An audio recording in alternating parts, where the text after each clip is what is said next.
BJP का तो ये नारा है कि बेटी बचाओ बेटी पढ़ाओ, लेकिन वो हमारे बिना प्रूफ के हमारे ऊपर ऐसा आरोप कैसे लगा सकते हैं? क्या तो वो हमारे से आगे माफी मांगे, वरना हम उनके खिलाफ एक्शन लेंगे। यस सर, वो चरित्र पर अब उंगली उठा रहे हैं बेटियों की। वैसे तो बोलते हैं कि बेटी बचाओ बेटी पढ़ाओ, बेटी बचा कहाँ रहे हैं, बेटी पढ़ा भी कहाँ रहे हैं। वो ऐसे चरित्र पर उनके उंगली उठा रहे हैं, ये गलत बात है। सर अब मैं सेकंड ईयर में हूँ। जब मैं फर्स्ट ईयर में आई थी तो राज्य सर का यहाँ पे प्रोग्राम हुआ था 5 या 4 अगस्त को, तो उन्होंने ऐसा बोला था कि अब से कॉलेज में कोई भी फीस नहीं ली जाएगी। इवन कॉलेज का काउंटर भी बंद कर दिया था। सर इस मुद्दे को राजनीतिक मुद्दा बनाया जा रहा है। ये जेपी दलाल सर यहाँ पे आरोप लगा रहे हैं कि ये कॉलेज को बदनाम करने की पूरी कोशिश की जा रही है। यहाँ पे कॉलेज में यहाँ पे कुछ ऐसा शोषण वगैरह ऐसा कुछ नहीं होता, फीस के वगैरह ये सब झूठे आरोप लगाए जा रहे हैं। इस मुद्दे को राजनीतिक मुद्दा बनाया जा रहा है, राजवीर फटिया सर को बदनाम करने के लिए, कॉलेज को बदनाम करने के लिए, और अन्य बहुत से आरोप लगाए जा रहे हैं ऐसे। तो ये आरोप राजनीतिक मुद्दे उठाने के लिए, ताकि ये बदनाम हो जाएं।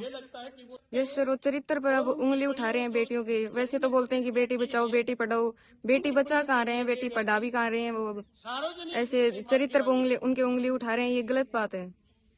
हमारे साथ ऐसा कुछ होता ही नहीं कि मतलब हमारे लिए फीस के लिए भी हमें कुछ बोला ही नहीं जाता।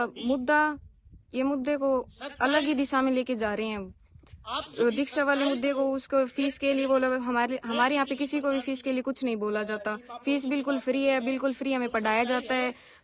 हमारे साधन भी फ्री है, मतलब हमें घर से यहाँ तक आने के लिए कुछ पैसे नहीं देने पड़ते।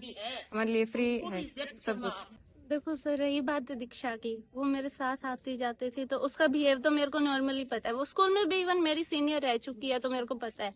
और रही बात जेपी दलाल की, तो वो हमारे पूर्व मंत्री रह चुके हैं। और उस दिन की जो घटना है हमारे गांव की, वो मैंने जाके देखी है। इवन रेणु भाटिया मैडम भी जो हमारे कॉलेज में आई थी, वो यहाँ आने के बाद उनके घर तक गई है। और मेरे को गाँव में ये भी सुनने को मिला है कि जेपी दलाल सर और मैडम रेणु भाटिया, उनके घर जाने के बाद अंदर से गेट लॉक कर दिया गया।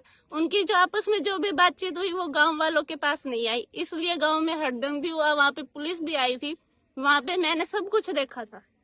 और रही बात जेपी दलाल सर की, तो वो कहते हैं ना, बीजेपी का तो ये नारा है कि बेटी बचाओ बेटी पढ़ाओ, लेकिन वो हमारे बिना प्रूफ के हमारे ऊपर ऐसा आरोप कैसे लगा सकते हैं? क्या तो वो हमारे से आगे माफी मांगे, वरना हम उनके खिलाफ एक्शन लेंगे।